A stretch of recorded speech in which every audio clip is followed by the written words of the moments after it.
শহর জেলার পাশাপাশি দিল্লি এমনকি বিদেশেও দুর্গাপুজোর ছবি আপনাদের দেখিয়েছি। বিদেশেও মন খারাপের দশমী, অঞ্জলি আরতির পর দেবী বরণ, মিউনিখে পান সুপুরি মিষ্টি মুখে ঘরের মেয়েকে বরণ।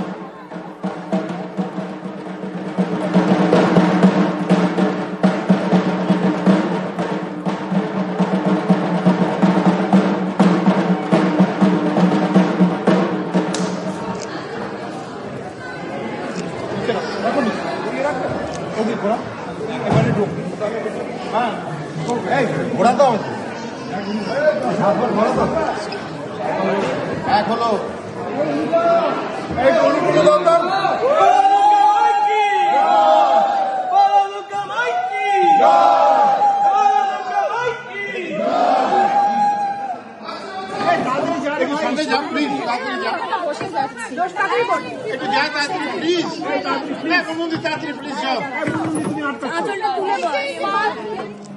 ভিতরে ঢোকো না, তুমি ভিতরে যাও না।